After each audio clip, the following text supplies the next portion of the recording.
Welcome back to the Deep Dive. We're here to cut through the noise, really dig into the most compelling stuff from recent research and business thinking. Today, we are plunging headfirst into a market that's, well, it's not just growing, it's exploding, the U.S. drone market. And here's the kicker. Alongside all this incredible innovation, all this opportunity, there are some really pressing national security concerns bubbling up. It's creating a fascinating pivot point. Our mission for this deep dive, to really unpack a business case that highlights a pretty dramatic shift and, frankly, a massive opportunity in this sector. It's evolving so fast. Our guide today is the business case for Luckey Anduril Industries to develop consumer and commercial drones for the U.S. market by Daniel Stiel. Now, this document, it doesn't just sketch a picture. It paints a really vivid argument for how a U.S.-based company can step in, not just enter, but fundamentally disrupt a market that's currently, let's face it, dominated by foreign manufacturers. It feels like it's about more than just business. It touches on strategic independence. Yeah, what's fascinating here, and Daniel Stiel's analysis makes this crystal clear, is that there's this immediate, almost palpable tension. You've got this critical market gap, right? But it's not just economic. It's fundamentally interwoven with national security. It really sets the stage. It underscores why this particular opportunity isn't just relevant. It feels incredibly urgent right now. It's a situation that truly demands our attention. Absolutely. And that urgency is key. We need to explore that right away. So let's dive into that tension. When we talk about the U.S. drone market, especially consumer and commercial, there's one player that just dominates. We all know who it is. But what's the real story behind their near monopoly? And maybe more importantly, why has that become such a critical national security issue for the U.S.? Right. The source makes it unequivocally clear. DJI, the Chinese manufacturer, holds this immense, almost suffocating share of the market. Globally, they command over 70%. That's huge. But get this, in the U.S. commercial market, that figure could be as high as 90%. 90%. Wow. Yeah. Now, you ask why this is a problem. The answer is rooted deeply in national security concerns. The core issue boils down to the potential for data exfiltration and foreign influence. Imagine sensitive blueprints of, say, a city's power grid collected during an inspection, potentially ending up with a foreign government. Or critical public safety data. Think detailed maps of an active incident, maybe even biometric data from responders being accessed externally. That's the kind of vulnerability we're talking about when so much critical data flows through technology from a foreign entity, especially one, with ties to a geopolitical rival. And this isn't just theoretical worry, is it? No, not at all. The U.S. government has already taken pretty decisive action. They've implemented restrictions, even outright bans, on DJI drones for federal agencies. Now, this was arguably a necessary security step, but it has inadvertently created a very real, very significant market vacuum. And this, naturally, raises an important question.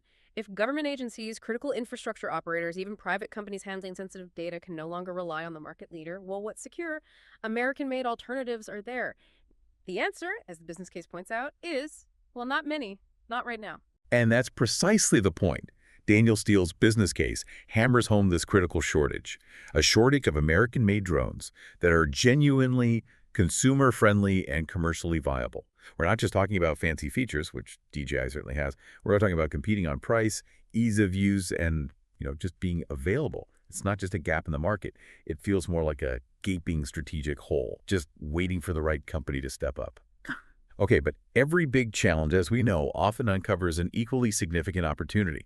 And in this drone market, the vacuum created by these security worries isn't just empty space.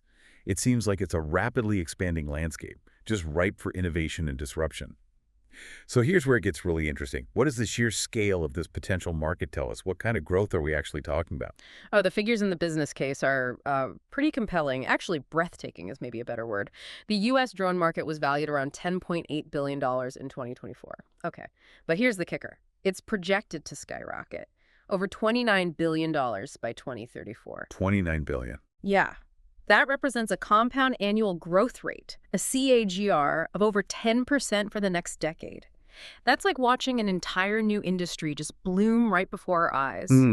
Think about it. Drones tending crops in huge fields, delivering emergency medical supplies to remote spots, capturing those amazing cinematic shots, helping first responders in crises, and, meticulously inspecting bridges and pipelines for tiny cracks you can even see. This isn't just niche tech anymore. It's becoming this indispensable workhorse across almost every sector. That's what's driving this phenomenal growth. That is incredible growth. And across such a diverse range of uses, it really paints a picture, doesn't it? Drones moving from specialized tools to essential, almost everyday equipment. But what about the external factors, things like regulations, the broader political feeling? Are they also lining up to support new American players, or is it still tough going? No, you're right to ask. Actually, the regulatory and political climate is highly favorable. It's almost like a tailwind for domestic innovation right now. The U.S. government has expressed a clear, explicit preference for domestically produced drone tech. We're seeing policies increasingly shaped to actively favor secure American-made solutions. So, made in America really matters here. Absolutely. It means a product, especially one with a fully integrated, secure software and hardware stack, would be incredibly attractive. And not just to federal agencies, that's maybe the obvious part, but think about public safety organizations, police, fire departments, emergency services. They need unimpeachable security. And crucially, it appeals to private companies handling sensitive data. Utility companies managing our power grid, large farms protecting their data, even media outlets safeguarding content. These groups are getting increasingly wary of using tech from what the source calls foreign adversaries. They're actively looking for trustworthy, transparent, secure domestic options. And when you say a secure stack, what does that really mean in practice? It means everything. From the microchips up to the flight control software, it's all sourced and built with audited security protocols. It minimizes vulnerabilities, ensures data integrity right from the start. It's different from systems where the supply chain might be, fragmented and less transparent. Okay, so we've definitely established the high stakes. A critical security risk, this gaping market vacuum, plus explosive growth and a favorable political climate. Wow. But a problem this big needs an equally ambitious solution, right? And that brings us to the fascinating individual at the heart of this business case, Luckey Palmer, the founder of Anduril Industries. The question is, why him? Why his company? Why are they uniquely positioned not just to compete, but to potentially revolutionize this whole sector? Well, Luckey Palmer and Anduril Industries bring this truly unique blend. It's expertise and a strategic approach that makes them, well, pretty ideal candidates, according to the source. Anduril has a proven track record. They've developed advanced autonomous systems for defense stuff that's been rigorously tested in really high-stakes environments. This includes sophisticated drones, yes, but even counter-drone tech, designed for utmost reliability and security. Their core platform, it's called Lattice. Think of it as this intelligent operating system. Lattice. Right. It seamlessly pulls data from all sorts of sensors, cameras, LiDAR, thermal, even ground systems, then uses advanced AI to process it all. It allows drones to execute highly complex autonomous missions, like inspecting a huge network of pipelines over hundreds of miles, identifying problems, maybe even making initial assessments, all without constant human control. That sounds powerful. It is, and it's precisely this kind of robust, AI-driven, highly secure tech that's needed for next-gen commercial drones. It's a direct application of their existing battle-tested capabilities. That makes a lot of sense, taking that defense tech and applying it commercially. But isn't there a risk there? I mean, defense and consumer markets are worlds apart, right? Cost, scale, ease of use. That's an excellent point, and the business case absolutely highlights how Palmer's philosophy, often called product first, directly tackles that. Product first. Yeah. Unlike traditional defense contracting, which can be slow, bureaucratic, long development cycles, Palmer's approach is about rapidly developing a working product first, then deploy it, iterate, scale. This allows for incredibly fast product development, iteration, which is crucial for the fast-paced, consumer-driven commercial markets. That speed-to-market advantage, it can mean everything, leading the pack versus being left behind. Plus, his success with Oculus VR, his role at Anduril, it's given him not just significant financial resources, but a huge industry network that helps attract top talent, secure capital needed to scale up for a mass market. It helps bypass those hurdles that often slow down startups in this space. Okay, so Anduril clearly has the tech, the strategy, the philosophy. Let's get down to brass tacks then.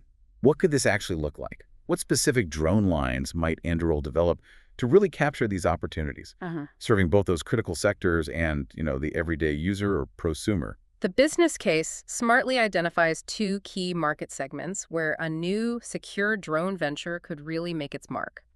First, there's commercial and enterprise drones. And this isn't just general purpose stuff. It's about secure, professional-grade systems tailored for specific high-stakes industries. Okay, like what? Well, for public safety, imagine drones built specifically for law enforcement, for fire departments. Not just flying cameras, but sophisticated tools. Real-time situational awareness in emergencies, search and rescue in disaster zones, maybe, or rapid surveillance of a crime scene perimeter, monitoring wildfire safely. And crucially, they'd have encrypted data transmission, seamless integration with existing first responder comm systems, vital info, secure and accessible when seconds count. Makes sense. What else? Then there's infrastructure. We're talking autonomous drones designed for inspecting critical assets. Think sprawling power grids, thousands of miles of pipelines, vital bridges, equipped with high-res cameras, thermal imaging, maybe LiDAR. They could spot tiny cracks, hotspots, weaknesses invisible to us, all while following pre-programmed paths, uploading secure data for analysis. It could radically cut inspection times, boost safety, improve predictive maintenance. And agriculture, too, you mentioned. Yes, agriculture. Picture precision drones transforming farm management. Highly accurate crop monitoring, detecting early signs of disease or pests across huge fields. Surveying land with incredible detail. Maybe even targeted spraying, delivering nutrients or pesticides only where needed. Reducing waste, environmental impact, and keeping that sensitive farm data totally secure. Okay. That covers the professional side. What about the other segment? The second key segment is prosumer and hobbyist drones. This would be a line of high-quality, user-friendly drones, aimed at enthusiasts, professional content creators who want more than just basic flight. The focus would be intense on high-end photography and videography, superior camera sensors, advanced gimbals for that really smooth footage, strong emphasis on image quality, rivaling pro cinema cameras potentially. And leveraging that AI expertise. Exactly. These drones would use Anduril's AI for advanced features that go beyond what's common now. Think next-gen obstacle avoidance that navigates complex environments almost intuitively, incredibly stable flight, even in tricky winds, intelligent tracking modes that follow a subject with cinematic precision. It's about making professional-grade aerial shots accessible to more people.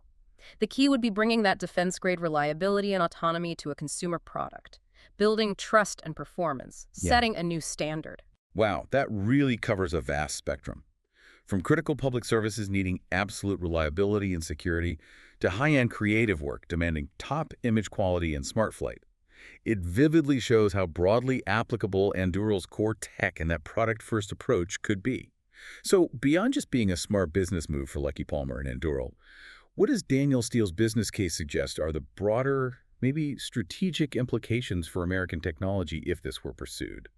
So what does this all mean, bigger picture?